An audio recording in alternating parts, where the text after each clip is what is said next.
You wrote this article, and it specifically is about Medicare for all. What's the latest with that? And do you think the elites would be subject to it as well?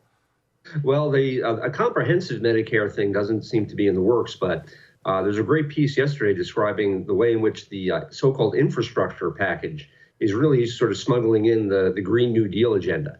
So there may well be, parts of that, or the sort of universal health insurance are going to be done in unusual ways.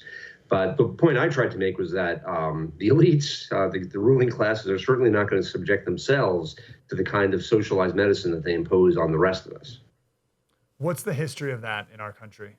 Well, when the administrative state began to be built in the 1930s in the New Deal, it quickly became self-dealing, where the people who designed these agencies, sometimes this is called the revolving door syndrome in Washington, D.C., then established big law firms in which they could, advise corporations that had to comply with the rules that they made.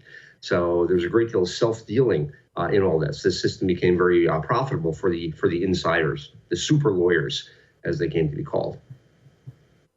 Lay that out one more time. And as I ask that, did the beginnings of the bureaucratic state, the administrative state, did it ever have good intentions, or was it purely a grifting project? Well, good intentions in the sense of these people who think that basically the American people are not capable of governing themselves. Some of them, people like Herbert Crowley, who was one of the most important sort of philosophers of the administrative state, were very frank about that. I said, Americans just are not capable of democratic self-government. They need smarter people like us, the scientific experts of the kind that we've seen, running amok in the past year, to make all of their choices for them.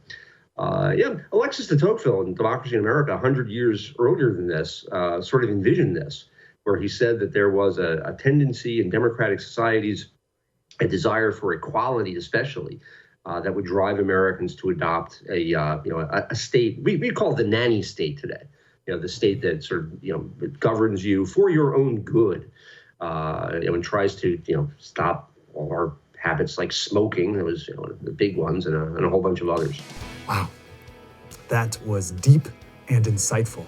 I want more of that. Like, subscribe, get more.